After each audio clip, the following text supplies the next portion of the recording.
You're a senior who wants to live as long as possible while being as healthy as possible, and you're not afraid of a little hard work. What can you do to maximize the effectiveness of your workouts? That's exactly what we'll cover in this video.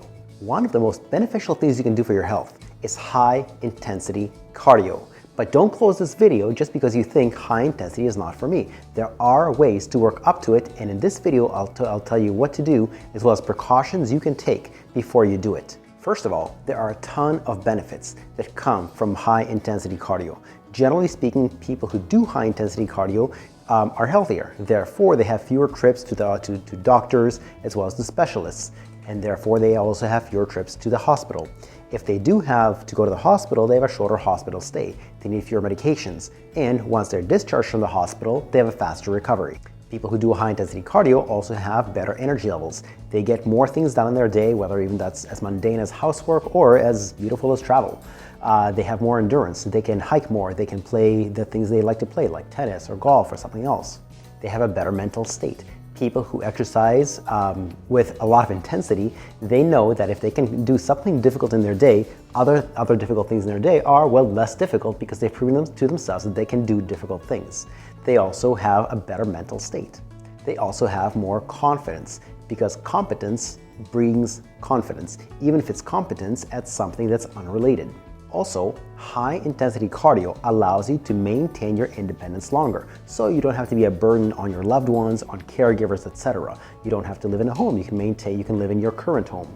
And of course, having higher fitness levels that come from high intensity cardio opens up a lot of options in terms of what you can do in your retirement, whether that's travel. People who are out of shape, their only option is just to sit on the beach. People who are in great shape, they can hike, they can do hot air balloons, they can snorkel, they can dive, they can do a lot of things that people who are out of shape can't do. It also opens up in your activities in terms of domestic. You can play golf, you can play tennis, you can play with your grandkids, you can volunteer. There's a whole world of options that are available to you if you're in good shape compared to if you're out of shape. Now, let's talk about the science of high intensity cardio. First of all, one of the effects of it is better heart health. That manifests itself through a lower resting heart rate.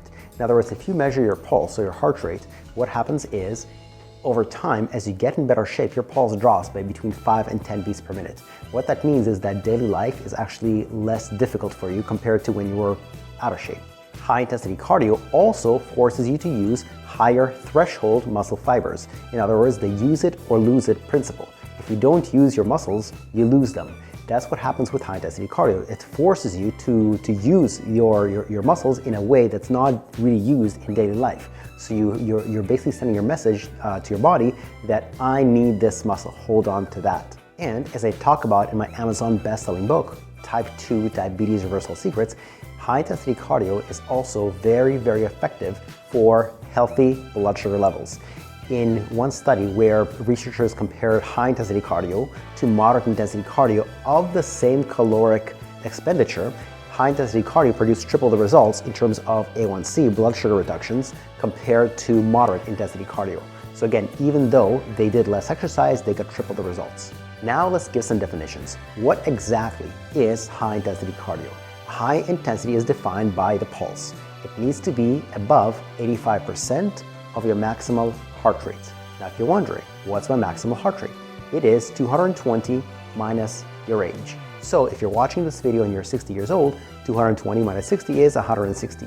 You take 85% of 160, and that is your maximal heart rate. Now, another way to measure high intensity, although it's less accurate than your pulse, is something called the talk test. You're doing high intensity cardio if you can't put together more than 2 to 3 words at a time without taking a breath.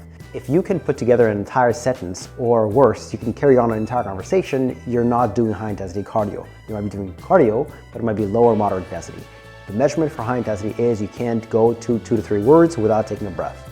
Also, high intensity is relative to your own abilities. There's no universal high intensity exercise. It's whatever activity brings out 85% of your maximal heart rate, not anybody else's maximal heart rate. As for the activity itself, it makes no difference whatsoever. Whether you're running or swimming or cycling or rowing or on the elliptical, the activity itself doesn't matter. The only thing that matters is your pulse. The next thing you need to know is what's called the FIT principle, F-I-T-T, frequency, intensity, time, and type. Now type, of course, is interval training, so let's talk about the frequency. how many days per week should you be doing this? Somewhere between 2 to 4 days per week. As for the intensity, we talked about that. By definition, high intensity is over 85%. And time. How long should your intervals be? The interval should last between 30 seconds at the bottom end and 2 minutes. The shorter the duration, the higher the intensity needs to be. Now, for how long should you recover between intervals? Obviously, you can't go at 85% for a very long time because it's very, very, not just difficult, impossible. The body just can't produce energy at that intensity for long enough. So you need to recover after each interval. How long should you recover? Until your pulse reaches 70% of your maximal heart rate or lower, okay? So you should base it based on your heart rate, not based on time. Time is arbitrary. Pulse is personal to you on that day, at that time, on that interval. How many intervals should you do? Start with just 2 to 4 intervals on your first week or two. After that, increase by 1 interval every week or every 2 weeks until you're doing an entire workout of between 45 and 60 minutes. Now, pulse is the most accurate way of gauging when is it time to start the next interval. But if you can't do that, or if you don't want to do that, you can go based on time. Work at an easier pace for 1 to 5 minutes in between intervals. But if you are able to use pulse, I strongly recommend it because it's much more accurate. If all of this is too complex for you, or if you're hesitant about whether you're going to be doing it right, etc., we have a special program for people just like you who want to improve their fitness and stay healthy well into older age. If you click on the link in the description below, that'll take you to our homepage where you can apply for a 10 to 15 minute Zoom chat, which is no obligation, no cost, no sales pitch, just to see what's your situation and whether or not we can help you. Next, let's talk about progressions. Exercise should not be static. It's not like whatever you do your first day is the same thing you're doing a year later. You should be getting in better shape. You should be progressing. But what is a logical progression? There are a number of ways of making the workout slightly more difficult. You can increase the interval duration. You can increase the intensity at which you're working at. You can increase the number of intervals. You can shorten the rest periods between intervals. You can lengthen the workout duration. These are all ways of progressing, and you should choose 2 of these progression methods. My recommendation is this. Choose a specific speed that you're going at. Once you're able to improve your duration at that speed by 30%, it's time to increase the difficulty. Whether that means adding 3 seconds to an interval, adding more intervals, shortening the rest periods, etc. Now, before you jump in, let's give you some safety tips. If you've never done high intensity interval training before, or if you haven't done it in the previous 3 months, I strongly recommend talking to your doctor first and explaining to them what you're planning to do.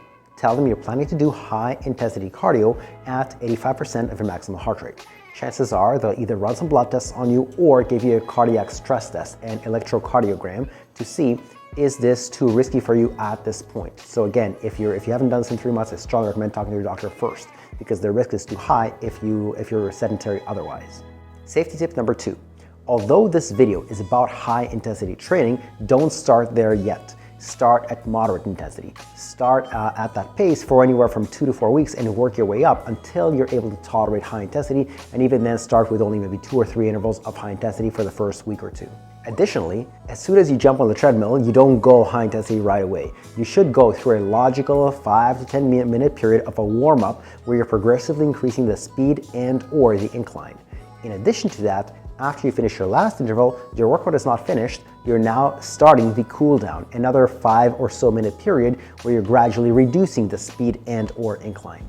If you like this information, I have a newsletter about fitness over 50 that is available to you to subscribe for free. If you click on the other link in the description below, you'll be able to get that newsletter. Thank you and goodbye.